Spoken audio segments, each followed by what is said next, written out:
Welcome everybody to the Christian Marauders live stream, pre-recorded that is. I'll tell you why a little bit later, but today we're going to tackle some of the current issues that are affecting us today in the world and try to make sense out of what we're seeing. We're going to go in a very strange direction, but what else can you expect on a show like this than to go into the strange and the bizarre that helps to explain what's happening in the present. So with that, we're going to look at some major headlines out there, folks. Let me bring them up online and right now. So just look at your screen here. Here we go from the Beef magazine here. As you can see, the beefmagazine.com, where it says here, build back better without beef. Build back better without beef. How you like that? Here, this by Amanda Radke talks about Joe Biden, talking about the Great Reset promises to build back better by reinventing capitalism and solving climate change through reduced beef consumption. How do you like that, folks? And you also have, believe it or not, you have this guy named Bill Gates. It says here at MIT Technology, technologyreview.com, and this is all protected under Article 107 of the copyright here for educational purposes. And it says Bill Gates says rich nations should shift entirely to synthetic beef. Yummy. What Bill Gates goes on to say in his articles here and stuff, and what he wants to do, folks, is amazing. He wants to eliminate greenhouse gas emissions that are driving climate change. How? By eliminating meat, because it takes a lot of plant-based products to feed cows and chickens and poultries and pigs and meat. Well, how we get our meat from animals. It takes a lot of stuff to feed them critters, you know. And so then you chop them up, put them on the breakfast table, and then you run the risk of heart disease because of that. So he has a great idea how to solve the problem is to make synthetic meat. And so he wants to create a place where you can solve the climate crisis. How? By getting rid of the animals and not feeding them so much so you don't need as many of them, and have everybody switch to plant-based meat products and synthetic meat that is literally grown from the muscle tissue from a Petri dish, which has been successfully done. You take tissue samples of meat from a steak, and you can grow that steak in a Petri dish into other steaks. In order to get it look like meat, you take a 3D printer in a machine, and that will produce the colors that are needed to make the mystery meat look like meat that's grown out of the Petri dish. And they mix it with plant-based products. Yum, yum, yum. And some DNA modification with that. And yum, yum, yum, yum. Boy, I'm telling you, you just dig into a steak right now. Boy, I tell you, it makes you real hungry, doesn't it? So now, if you don't believe me on that, here is the World Economic Forum on public domain here. It says this 3D printed steak could help us reduce meat consumption. And it goes on to explain how here. It says every year billions of animals are raised and slaughtered for food. This uses a huge amount of energy and energy to feed them. And basically it goes on and tells you the number slaughtered to the world. Okay, you can save the animals here, but you got to kill the animals anyway because they eat too much, they pass too much methane, and so you got to have a cow, pig, animal genocide. But don't worry, you can still have your synthetic meat. It says we got to save people's lives because they're too stupid, because guess what? Heart attacks and stuff are from eating meat, as you can see in the article. And so here's a picture here. It says scientists in Israel are creating plant-based meat that has fat, blood, and muscle. That's from what I'm talking about there, where they put the meat in the Petri dish and grow it. Doesn't that look yummy? Boy, I tell you, that just looks really, really yummy there. You know, I don't think the sound is on, but there you see it on there, and you can see it. Wow. They make this mystery meat. Doesn't that look delicious, folks? Mimicking the structure of an entire cow. The steaks are created by powerful 3D printers, printing different layers to replicate real meat. We analyze the different components that make those beautiful cuts. Yum, yum. And try to figure out which are the key components that are needed to mimic in order to achieve those beautiful cuts of meat. We identified 3 main components of muscle, blood, and fat. Yum! These are the components that we need to mimic in order to reach the perfect, beautiful steak. The machines can currently print up to 6 kilograms of meat an hour, but the aim is to make the equivalent of meat from 1 cow every day. The company plans to test the steaks in restaurants later this year. Boy, wow! Before introducing industrial-scale 3D printers to meat distributors, our technology can create whole muscle cut of meat, just as a cow can produce that in much a more efficient way, and the lower cost, and of course it's much better for the environment. It's hoped to use this technology to create realistic meat could help with global food shortages while lowering greenhouse emissions produced by cattle. Boy, those cattle. There is a long way to go before high-tech alternative meat is printed, producing enough to help create a completely whole new food system for the future. Boy, doesn't that make you go out and you want to go out and get something to eat? So here's another article that you see on your screen called The Great Reset by RT Questions and More. There's a picture of this crazy guy named Klaus Schwab there. And I'm going to go down here and look at what his points are. He points these out of the Great Reset is. You'll own nothing and be happy about it. We'll rent everything we need and it'll be delivered by drone. And this means we won't even own our ability to sell our labor, okay? You just basically just exist and the world's elite feeds you fake meat, okay? The U.S. won't be the only leading power. The plan of the Great Reset is to destroy the United States as the world's power in order to implement a supra-capitalism and communism mix, okay? Klaus Schwab goes and says, we won't die waiting for an organ donor. So the idea here is to use DNA technology and make chimeras with human body parts in it and use them.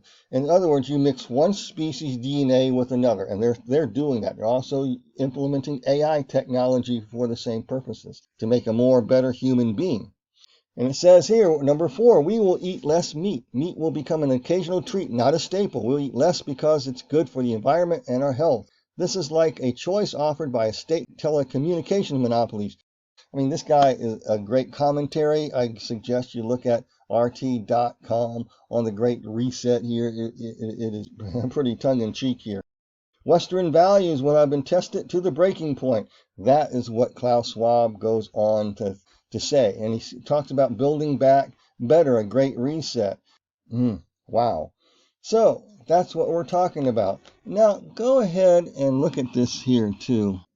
I just said all this for this recent headline that here it says, this is out of CBS News, the Christian Broadcasting Network, I think, and this is, again, protected by 107. This is for educational purposes. It says, JBS, the world's largest meat supplier, was recently hit by a cyber attack, and the Biden administration is saying this was caused by Russia.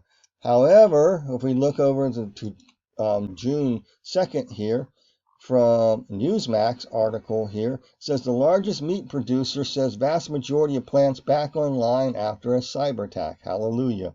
And it says the world's largest meat processing company is getting back online after production around the world was disrupted by a cyber attack just weeks after similar incidents shut down a U.S. pipeline. Boy, I got a question here, folks. And this is a question I would like to ask because I learned to think out of the box. Do you think by chance, just by chance, the mystery meat people maybe they're looking at Russia, but maybe you should look at the World Economic Forum, who has a vested economic interest in this. Maybe they are behind the cyber attack as a successful ploy, a test possibly for a future event, for future planned food shortages in order to save the planet from global warming and evil human beings, especially if you're of a certain race or color, and that their loving kindness is so loving that you own nothing and be happy about it. And they'll give you a little steak, real meat once in a while if you turn in a conservative or Christian. And, you'll get a perk, just like they did in things like that in the former Soviet Union and still do in communist China, and they still do in communist North Korea and in Cuba as well. And every communist, Marxist, socialist state, they do this. I mean, this is getting to be pretty crazy, don't you think? Do you think this planned meat shortage is preparing for something in the shape of things to come? The shape of things to come? Do you just might think that? Before you just want to write me off as a conspiracy theorist and other, I want to show you prior documentation written in 2009 and 2010 again. This time I'm going to put it on a screen with my software, since I'm not doing this as an actual live stream, but pre-record it so I can do this without doing the bandwidth issue and dragging and stuff. So if you look here, I'm going to go to the screen I'm pulling up the scenarios for future of technology and international development. This, again, the link for this article is in the description page. So I'm going to go through this and I'm going to show you their plan. Everything's laid out in this plan. There are scenarios for future technology international development. The idea here is to use scenarios to plan for the future and how to solve problems in order to get to a particular goal. So I'm going to scroll down to page 9 here. So bear with me as I scroll down to page 9. It says, and I have it all highlighted, it says, report builds on the Rockefeller Foundation growing body of work, which is the emerging field of FORESIGHT in 2009. Okay, I'm going to go back and show you that plan in a minute. That's very important. But it says here, over here, if you see my cursor right here, it says scenario planning is a methodology designed to help guide groups and individuals through exactly this creative process. The process begins by identifying forces of change in the world and combining those forces in different ways to create a set of diverse stories or scenarios about how the future can evolve. Okay, it goes on.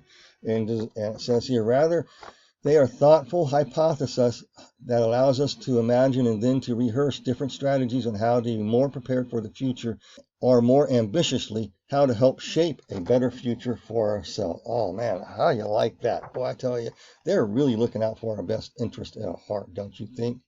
And it says here on page 10, the scenarios shared in this report explore 4 such contexts. Each within you'll see suggests very different landscapes for technology and its potential impacts on the developing world. Finally, note about what we mean by technology. In this report, we use the term to refer to a broad spectrum of tools and methods of organizations.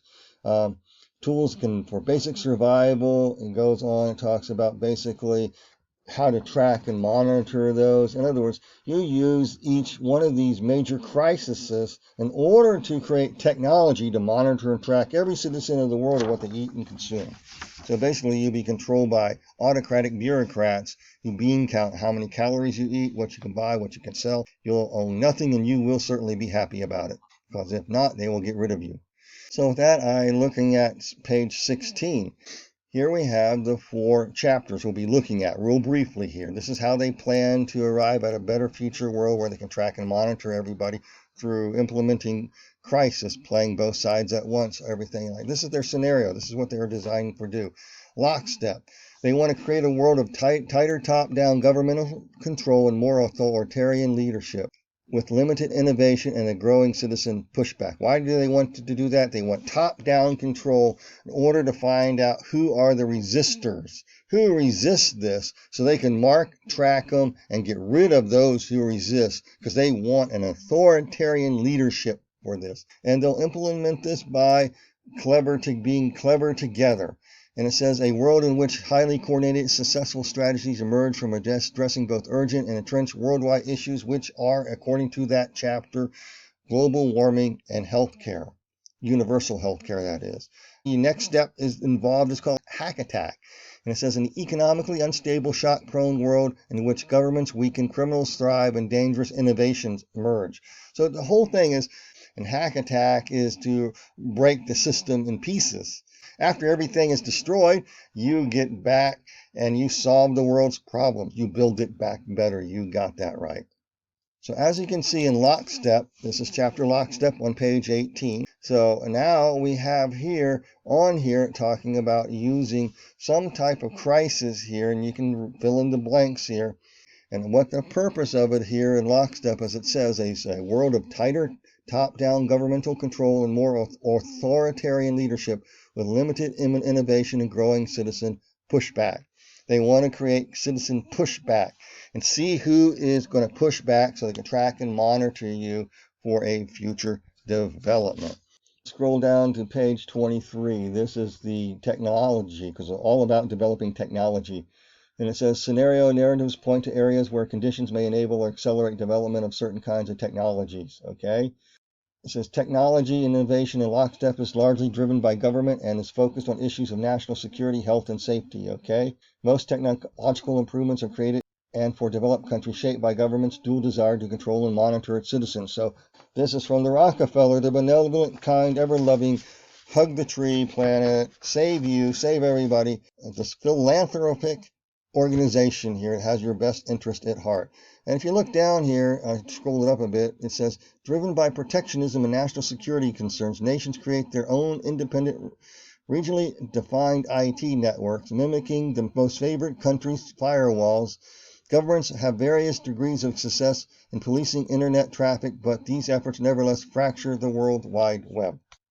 Have you seen any of that lately, folks?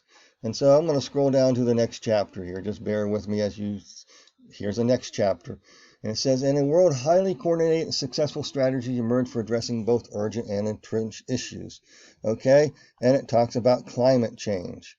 Carbon dioxide levels are climbing, and you got to do something because we're all going to die with climate change. We're going to kill ourselves. We're producing too much carbon. And so it goes on here. And it says centralized global oversight and governance structure sprang up not just for energy use, but for disease and technology standards.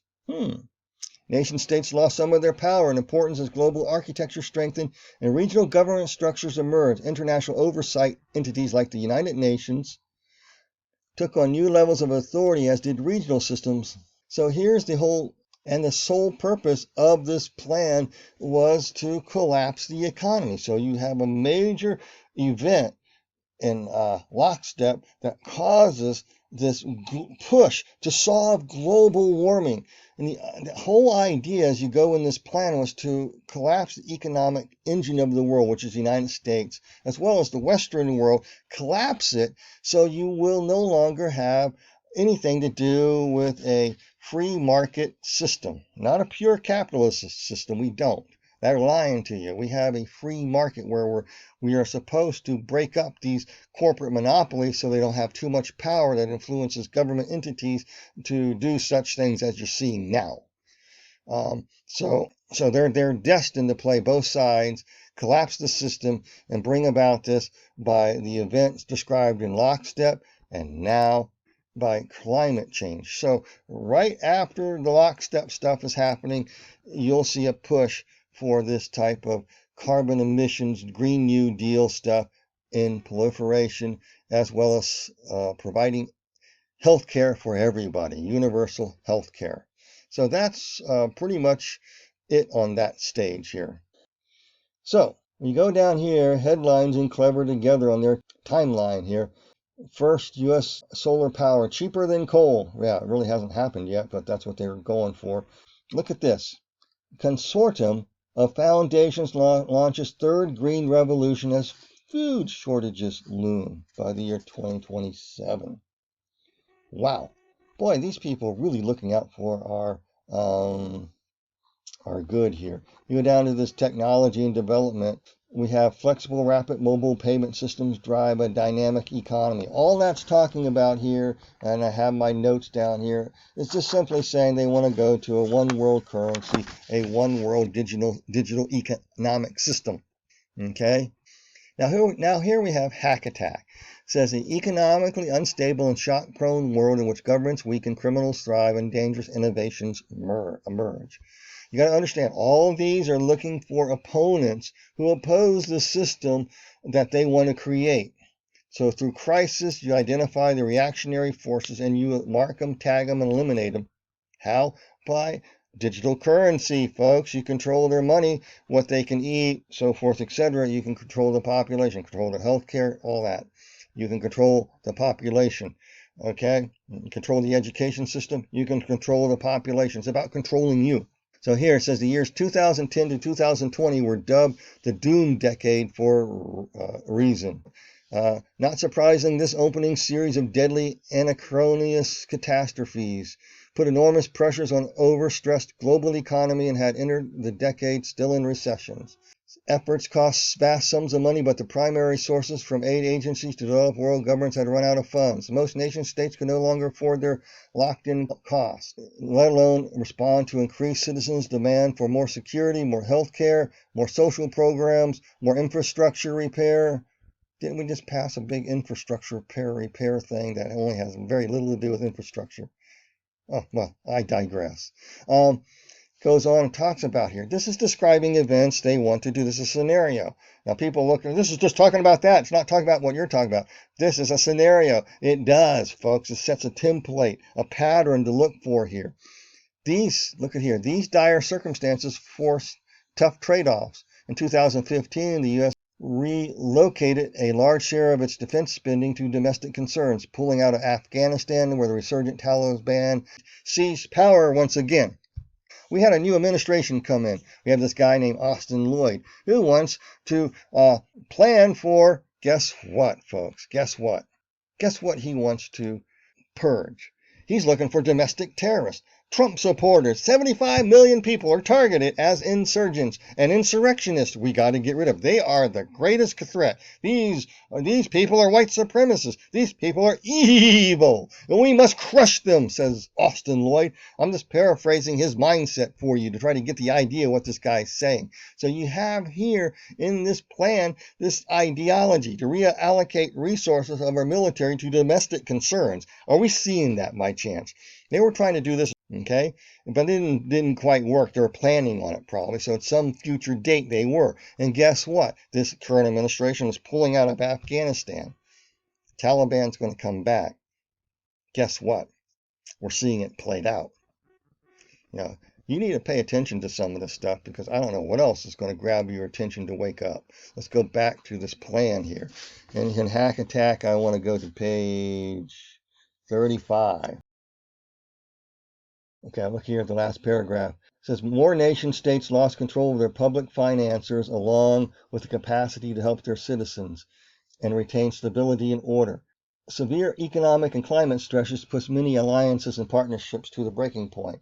I'm just reading the yellow highlighted areas, folks. In the face of global food and resource shortages, again, food shortages, to reduce exports of agriculture by other commodities, okay? With government power weakened, order rapidly disintegrated, and safety nets evaporated, violence and crime grew more rampant. Wow.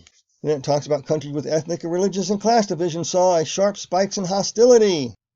Meanwhile, overtaxed militaries and police forces could do little to stop from growing communities of criminals and terrorists from gaining power. Technology-enabled gangs and network criminal enterprises exploited both the weakness of states and desperation of individuals with increasing ease through global guerrillas. In other words, they go on. Criminal networks also grew highly skilled in counterfeiting illicit goods through reverse engineering, either within countries or global bodies like the World Health Organization, okay? And page 36 is technology hackers were also hard at work. Internet scams did that. They hacked into government systems, bank and phishing scams. Databases were basically, they're talking about being hacked into. This Wild West environment had a profound impact on innovation. The threat of being hacked in the presence of so many thefts and fakes lowered incentives to create a me first rather than a me too technologies. Okay, so they're identifying some problems. But you create a crisis through releasing of criminal activity into the world. You cyber attack things to collapse the system, overstress everybody, and put it to a breaking point is what they're saying. And so, interesting, not all the hacking was bad. Genetically modified crops and do-it-yourself biotech became backyard garage activities and stuff like that. So they're going to push backyard technologies like Bill Gates. It's mystery meat to solve global issues and GMO modifications. Are we seeing that right now? And this is the scary part of what this is about. The whole thing of this scenario plan is to increase criminal activity, attack the population, make them scared. Crime increases exponentially.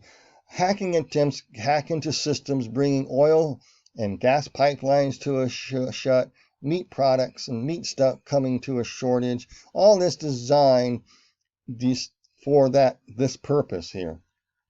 Those who couldn't buy their way out of chaos, which was most people, retreated to whatever safety they could find. With opportunity frozen and global mobility at a near standstill, no place wanted more people, especially more poor people.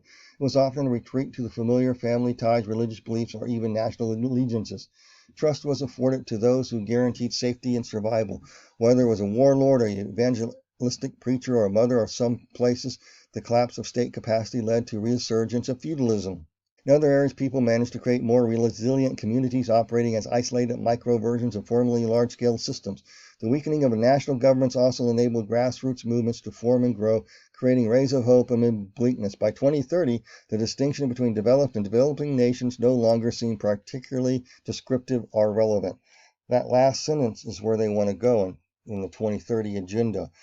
Everybody is reduced to a state of equity, equally poor, equally miserable, equally third world, with a ruling elite, these people who created these plans, ruling on top, who control your finances and control everything and what type of food you eat. Aren't they nice? Now, as we turn to page 38 here, as you see, as I scroll up the screen here, folks, look at the headlines in Hack Attack. This follows a template of what to expect, and I'll try to explain it. I highlighted some of the areas. Next thing you're going to see is a stressing of violence against minority and immigrants spikes across a certain country. Okay, they picked Asia here, for example, but it's not Asia they're talking about. They're talking about countries. They want to use this as a template, as a scenario plan. So they camouflage their languages by disguising the countries they want to attack. Violence against minorities and immigrants spikes across Asia. So recently we have this surge against Asian migrants that happened in the United States. I don't know. I mean, most of the stuff is happening in Democrat-controlled states and cities, and where they're burning down things. So you go figure. Islamic terror networks thrive in Latin America. So you have these terror networks already proven, already happening back in Obama's administration, on up through former administration, stopped it. Now the borders are open again, and so this is back on the table. Islamic terror networks thrive in Latin America, so the borders are open. Do you know that Border Patrol agents have, I don't know how many people from terrorist countries are now entering into this country? So I'm going to scroll down to the next point here. Smart Scramble. Very important. It says, an economically depressed world in which individuals and communities develop localized makeshift solutions to a growing set of problems. Okay? Now I want you to look here. The combined private and public debt burden hanging over the developed world continue to depress economic activity both here and in developing countries with economic dependent on exporting formally from rich markets. Without the ability to boost economic activity, many countries saw their debts deepen and civil unrest and crime rates climb. Sounds like today's headlines. The United States, too, lost much of its presence and credibility on the international stage due to deepening debt, debilitating markets, and a distractive government. This, in turn, led to the fracturing or decoupling of many international collaborations started by relying on the United States' continued strength. This is all about breaking the economic engine of the world, the United States, so all the nations of the world, I'm paraphrasing what this means, smart scramble together in order to create a altruistic, globalist run, do it for your neighbor, utopic, communist mindset. That's exactly what it's about. That's what they want to do.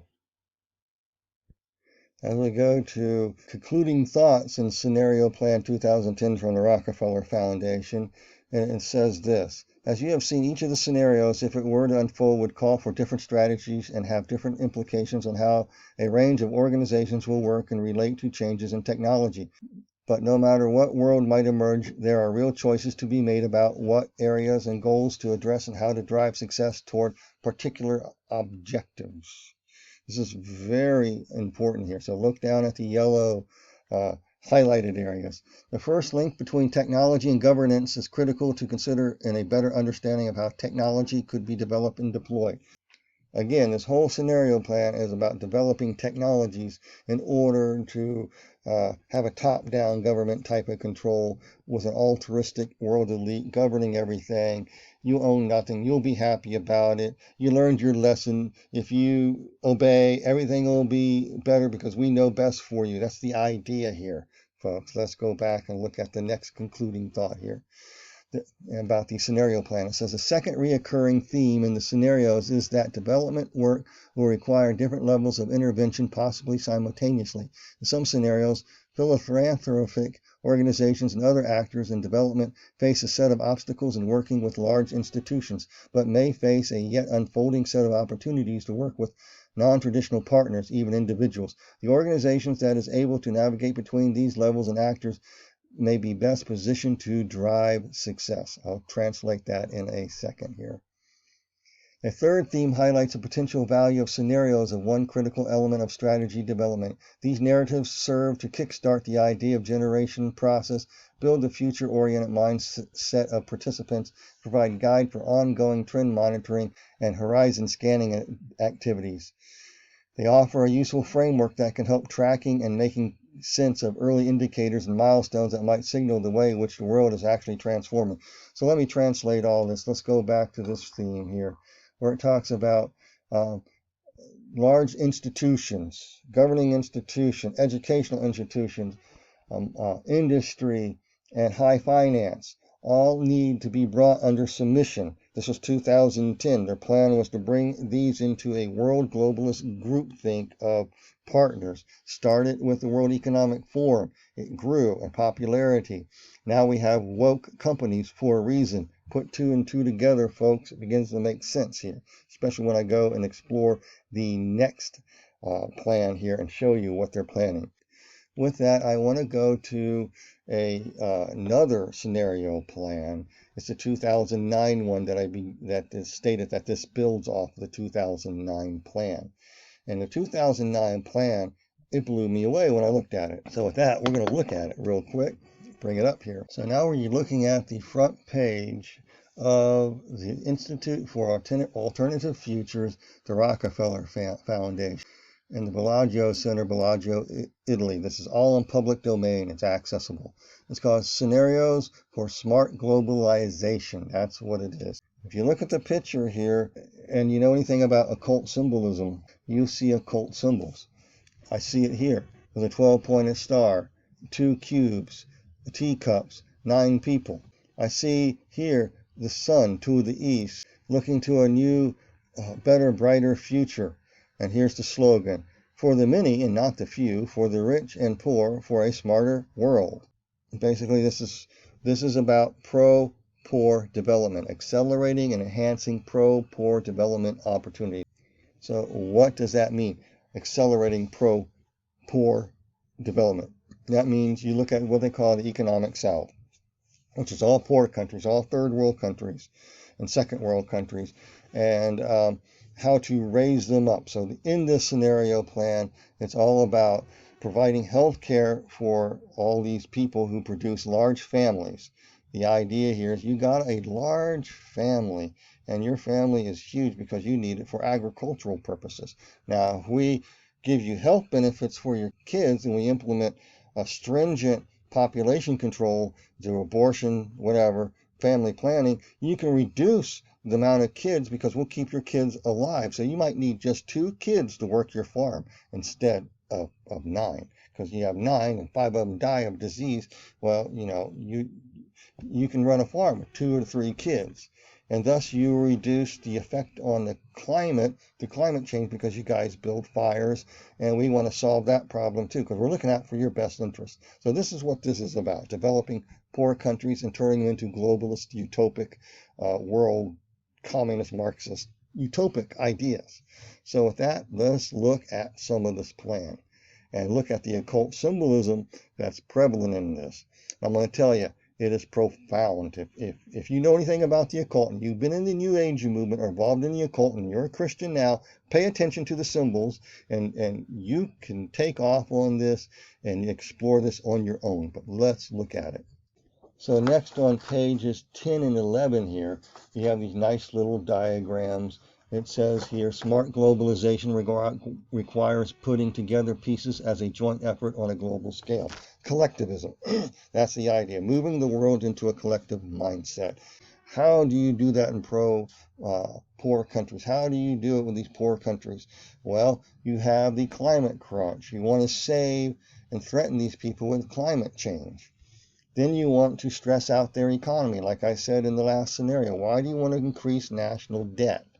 You do that to monetize the debt, to bring down the economic system, to bring all under a digital currency and redistribute it worldwide. So everybody has a universal income, maybe $400 or $500 a month, maybe $1,000, but where you own nothing and you're going to be happy about it. Now, the poor people still have to grow the food, so they're going to make them happy and reduce the world's population and by fixing all this stuff, and they have the best health care, so forth, etc. Yeah, they got it all figured out. But notice the symbol here of people dying in the credit crunch. That part they don't want you to know about. On page 14 here, you see something, an amazing thing, and I am going to pump it up a little. Whoops, that's a little too much. Let me go back to, there we are. I want to look at this picture here. This is a telling picture. If you understand symbolism in the occult world, you'll see this. And I am absolutely convinced that Luciferians are behind the Rockefeller Foundation. It's already been reported in many cases, but now here you have positive proof of these people. I'll show you they laid it out openly in this. Number one, you have a 12-pointed star here. 12-pointed star. A 12-pointed star represents in the occult world, I'm getting off of Lucius Trust, Alice Bailey thing, as well as other occult symbols about the 12-pointed star, is about divine wholeness, where everybody works together with the same concept, working together in integrity to bring about a brave new world. Okay? And you have 9 people. 9 in the Chaldean numerology, which they are using, and I'll prove that in a minute, here represents a sacred occult number. It means it's the thing of bringing unity and wholeness and building it all together. You also have these 9 people. You have 2 squares here. These are magic squares. I'll talk about magic squares in a minute. You also have 3 teacups and a teapot, which is a takeoff of the book of Revelations about people drinking from the cup of the whore of Babylon, or the prostitute of Babylon, the cup of her filthiness. That's what that represents. Now, if you look over to the right, you'll see right here, you have 1 magic square pointing to the east. That would be east. This would be south. This is about pro-poor development in the south. From the east, looking to a brighter horizon for new hope, bringing everybody into a global integrity, unity, into a collective mindset. You have a person over here looking at a table. Why? Why is that? You have 1, 2, 3, 4, 5, 6, 7, 8. How many of you ever know what that is? That is a spread of an 8-card tarot deck. Okay? And you have a person here with a blue tinge on their back, which is being in communication with the divine. And so you have a blue tinge here in communication with the divine. Over here, on this side of the rows, this is the pro-poor world. Over here is the Western world. You have a church. You have old ideas and old religions with this pagoda type thing and these pillars here, these obelisks. And you have more open-minded spirituality over here, and you have some over here, but it's all in corporate monopolies, these big buildings. And this is another religious symbol over Eastern Orthodox religion. You have the church, and you have this, and this blue truck. I won't get into all the symbolism really, but you have a street there called Straight. I won't get into all that, what that means in the occult. But here you want to blend this with that to make a brave new world through this occult symbolism of 12-pointed star, bringing wholeness and divine unity, working together with the same integrity and goal. In other words, you walk lockstep one another to bring this about. You're guided by higher spiritual entities. You're using the tarot system here. This is what this is telling me, and I will prove it. Just hold on here, folks. I'm not kidding. With that, I just turned over to the next page. Just look at it. Let me boost it, get a little higher resolution here so you can kind of see what this looks like. Here you have this interesting picture in the Rockefeller Foundation of this interesting green background, some hills. Guys look like they're wearing Chinese military uniforms, pulling the strings with this all-seeing eye, overlooking a town with swirls of chaos and blues for spiritual enlightenment and stuff, with this gray area, meaning in order to bring about this new world order, it's going to create a lot of chaos, and you need a high military presence of some strong entity like a communist country in order to bring it about, so the world's elites can watch over everything you do. Why in the world, if this is not an occultic Luciferian type of organization with these type of people in it, why would they use such a gross, evil, sinister looking picture in that? So we go down here. It says the workshop participants viewed the foresight as a tool for rich and poor alike to see beyond local boundaries and limitations or boundaries of our local valleys. In other words, they want to bring everybody into a one world government mindset. That's on page 17. Now I'm going to move this over because I got it zoomed in here a little bit. So we go over here and you look at this section here and you have this. Foresight in the form of anticipatory governance is therefore survival tools by means of which we as individuals, communities, and species can escape the bounds of present circumstances and achieve measures of freedom of choice about our destinies. In other words, what they're saying here, you need the them to shape your destiny, because everything that God's creative order is evil.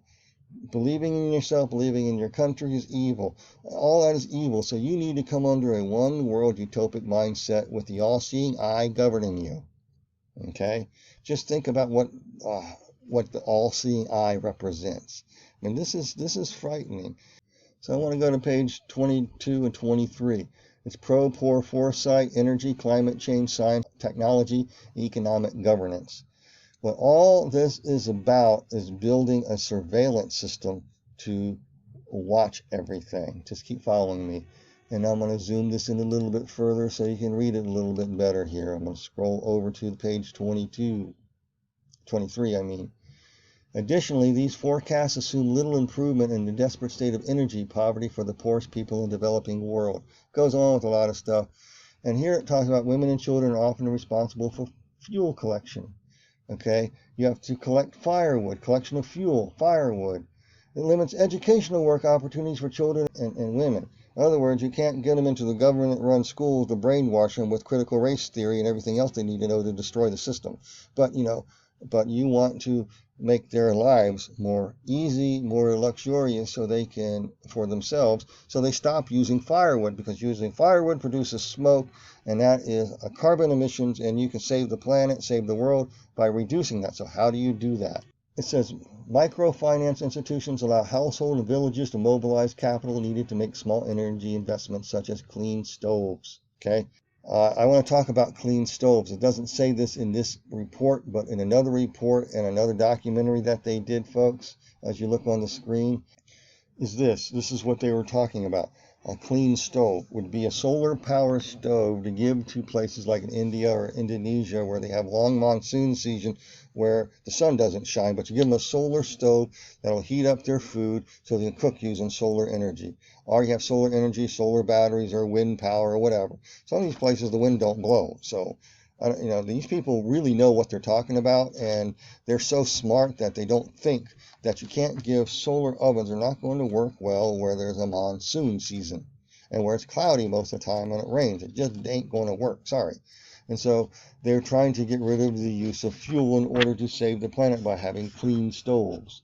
Or they are even talking about, let's get rid of the fossil fuels. Let's have natural gas for them, but not for us. But they can use it for their thing, and we create a whole new economy to where they can buy the fuel from the company globalist store, and they can market them and profit off of them by selling them clean energy.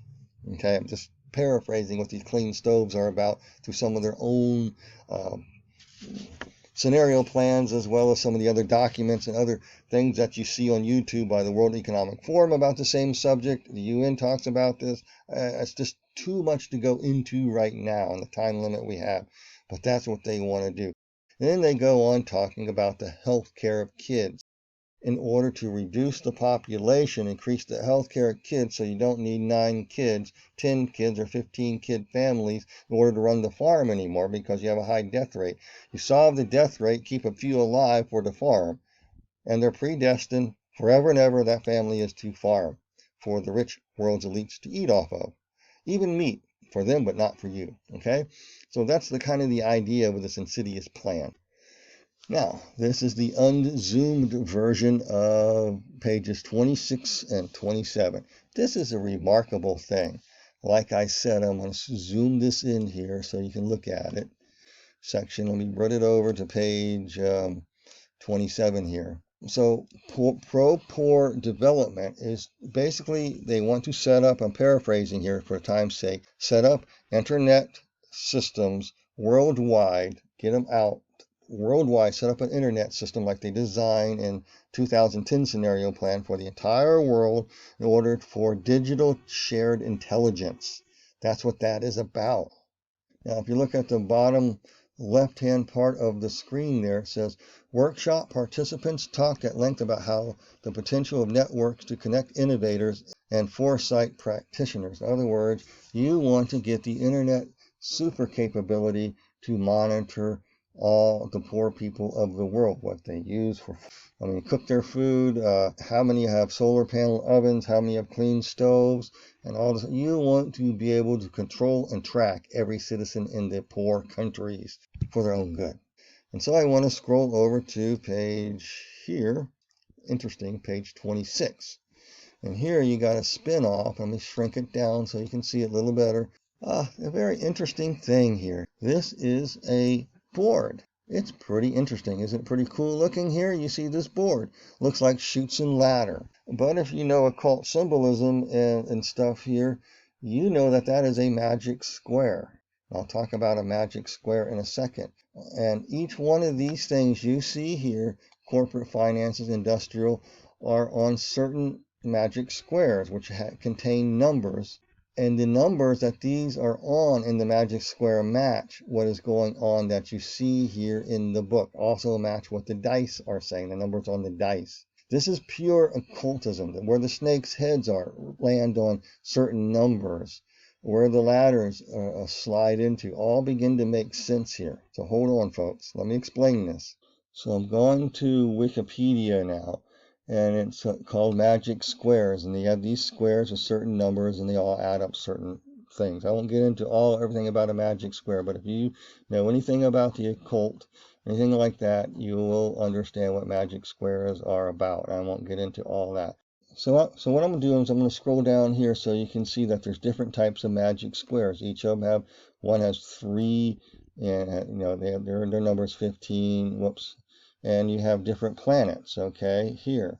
And so you scroll down and notice that the magic square that's used in the 2009 scenario plan there has 7 squares across. This is for Venus. Some of you are already shaking your head going, wow, I understand exactly what that means. And all one of these numbers going up or down, it equals 175. I'm not going to waste my time explaining that, but this just want you to show you from Wikipedia, this is used to indicate Venus. With that, let's look back at the screen. You have the 7 and 7 thing. You have these on certain number things. I'll tell you what it means in a second here. So you have the dice. I want to look at the dice here. You have 5, 3, 8. You have 1, 7, and you have 4, and 2. So you look at those numbers, and these have meaning in occult numerology or Chaldean numerology. Okay, so 5 and 3 means having a voice in creating activity. When you have 8, means to create divine balance. So here, since this is Venus's square, this is Aphrodite's square, this is Ishtar's square, this is Azeroth's square. This goes back to the ancient Mesopotamian gods.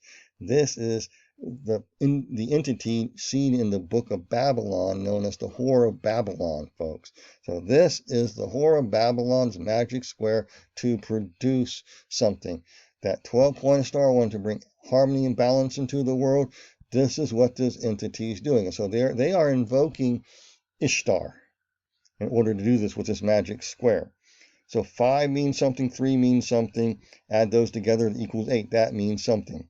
So that means giving a voice. It means activity. It's 5 and 3, and 8 means create a divine balance. 4 and 2 means 4 means to bring in forth unity, and 2 in order to overcome problems and obstacles. So again, number 1 over here, you have 1 and 6 there is a divine purpose, a leader. It is the male yang symbol. It's the noble symbol that brings law, peace, and order and civility. It's the leadership, our leaders that bring this about. And number 6 is the teacher of our healer of the divine path. Okay?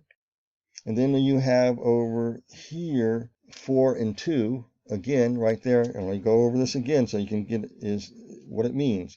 4 and 2, 4 means law, order, it means overcoming by using law and order. Number 2 is the feminine of the yin symbol. It's the dark, sinister side to bring chaos into the world to produce change. It means redefine truth of what is true and false in order to achieve the divine path. So you have the yin and yang symbol in this divine mumbo jumbo of the occult world. They know what they're looking at. They designed it this way. And inside each one of these things are numbers, and these numbers have meaning. And I'm not going to go through all the meanings of what they mean, but it's pretty intense. So this is Venus's magic square. And so this is on the 22nd number. Oversight's on number 30. 38 is entrepreneurs. Over here are your farmers, number 46. Corporations are on the 29th number. The location of industrial capacities on the 37th number. This is on the 27th number of this education department. You have R&D funding and overseas aid.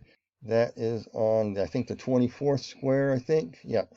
And this new ideas is on the 11th square. So all these numbers have meaning in ancient Chaldean numerology. And I find, why do I know that? Because I looked up the number that this falls on the magic square. And so that number talks about giving aid, helping, and producing the divine path. This number 11 is a warning type of number. New ideas can create chaos. Since this is the Ishtar who creates chaos, the female side of the dark side of the yin-yang symbol, so the new ideas can create chaos, and you need funding for the chaos in order to survive it. So I want to give you, just with the pictures here on screen, what these numbers mean as short a possible time as I can imagine without going through a bunch of numbers. So what it's all about is bringing the corporate world and the government world are on these two numbers that represent warnings that, things can go either way, but you need to bring governments in line. So you have a government institution to come in line with this ladder to fund overseas aid with corporate finance, banking system, so forth, etc., coming in line through the chaos. And this is all brought about by industry here. This is a number that means industry that will influence corporate finances and government to come in line with one world globalistic groupthink by creating crises through new ideas. Think critical race theory. It's not a new idea, but it's old. Think of what they're doing to the world, what they're trying to do. New ideas to create chaos. They want to fund this through governments of the world. And so you have industry, corporate finance, government institutions, and all of a sudden you have over here another number which stresses oversight to a divine path. I won't get into all the meanings here. And then you have them to shape entrepreneurs and the education system, as you can see down here, to do what? To influence the world. So as I look at this and I can see the magic square combine what they would interpret it, how the occult world interprets this, this makes perfect sense of what they're doing. And the symbols speak volumes of themselves, like I said. Make a fortunate event through education to train and equip people to be good serfs, so they don't have any type of problem becoming good serfs. And you're going to use corporations all working in conjunction and unity and integrity to bring about the enslavement of the world for their own good. Okay, so basically you control the entrepreneurs, you control every one of these things. In order for you to do that, you have digital surveillance over the entire world. With that, I want to jump over to pages 32 and 33, a synthesis statement. But I want you to focus on this picture. This is, again, occult significance. You have a hole in the wall. You have these words here: scenario, system, and crunches. You have debate, toolkits, horizons, leverage, and points. You have all this stuff that this scenario plan talks about, how to leverage everything into an effective way to create controlled chaos in order to bring about a one world government for the world's good. Because people are too stupid to run their own lives. That's their idea. So what do? You break the wall means barriers, and you break it down one brick at a time. How do you break it down in order to reach a new horizon of a utopic world where you own nothing and you're going to be happy about it, you serfs? By the ruling elite. So how do you get there? You do scenario planning. You create systems upon which it works. You create crises, crunches to make it work. How do you bring about that? You bring about through debate with integrity, with one group mindset, and also silence the debate of other people who oppose you. You have a vast toolkit at your disposal in order to bring that back. You always motivate your people to looking at the utopic horizon there of a perfect world, and they are their players and they are the stakeholders in it. How you bring this about? Use corporations and big businesses and economic stress as leverages and points in order to break down the barriers in the wall. You have also 1, 2, 3, 4, 5, 6, 7, 8 people. Again, the occult world, the number 8 means money, power, manager, supervisor. It means in the occult world, continuous spiral motions. 8 is a number that always assumes power in a chosen field. It involves high finances and financial rewards. It's a thing about who gets where ahead in business. This is all about power and control. Also, the number 8 is associated with death as well, and chaos as well. All done to bring about divine balance. In fact, number 8 on the tarot card system is divine balance, justice. You bring about all this by keeping your focus on the horizon to produce justice to a utopic world of this perfect world where everybody who opposes is the enemy, and under the disguise of love, how much you love humanity, you got to eliminate half of them or more than half in order to reduce the world's population to produce a utopic world. Don't pay attention to the death and chaos that you bring in order to carry it out, because your goals are noble. That's the idea of the number 8. So you have these people planning that. You have crunches, chaos. You have 1, 2, 3, 4, 5, 6, 7 bricks. Boy, 7 is, let's see, it is the number for divine victory through an elevated consciousness, through a strict analysis, through, I'm going to read it. 7 seeks answers. It tries to establish a philosophy which is never questioned to this point. 7 looks for friendship with those of an elevated consciousness that can match its own. It's what people do. They think, they plan to produce a utopia. They're thinking about this. You got the World Economic Forum thinking about what's the best way to go to break the wall down so we can have a utopia. Folks, that's what all this is about. So with that, I hope you kind of get an idea where they're headed and where they're taking us, folks, through the scenario plans and through the documentation that they themselves provide. It's a very interesting thing to look at. It's very scary and frightening of what they are doing and what they plan. And what can I say? So how do we get there? Well, we go to the Bible and it kind of tells you how. And I'm going to close with this thought. I'm going to read out of the book of Hosea. And the book prophet Hosea says this. And if you know anything about Hosea, I suggest you read it. But God commands Hosea to take a harlot for a wife. And he was going to show his love, because this is how the nation of Israel in the ancient times treated God. They played harlot with the world system, okay? And listen to what it says in verse 2. Then the Lord began to speak to Hosea. The Lord said to Hosea, go take to yourself a wife of harlotry and the children of harlotry, for the land has committed great harlotry by departing from the Lord. Okay, so where am I going with this? If you read the book of Hosea and you go through and you read it and all that, and you're amazed at it, because the Lord keeps loving his Israel, and he gives the gifts to Israel and blessings. And what does Israel do? Give me the gifts, but I don't want you. Give me the gifts and I don't want you. And this is an incredible story about how God overcomes with love and stuff, and how he gives and pours out his heart. and how Israel just turns against the Lord. Let's modernize that today. This is the state of the modern church world. They want the blessings, but they don't want God. They want give, give, give. We live in a society and world where it's all about me. It says in 2 Timothy chapter 2 there, it talks about perilous times coming. Men will become lovers of themselves, proud, boasters, so forth, etc. We see that in the church. It's all about me. Give me gospel. Give me, give me, give me. We want the blessings, but we don't want the blesser. We don't want God. We want the healings. We want the miracles to make us look big. But we're doing it for God because we love God. No, you're doing it because it's all about you. No wonder Jesus could say at the end times, many will come to me in that day saying, Lord, Lord, have we not done all these great things? And he'll say, I depart from me. I never knew you. You never spent any time with me.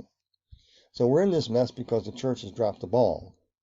And so all I'm saying is a call to the church. It's time to get on your face before God and find out where you've been playing games at. Do you really love God or not?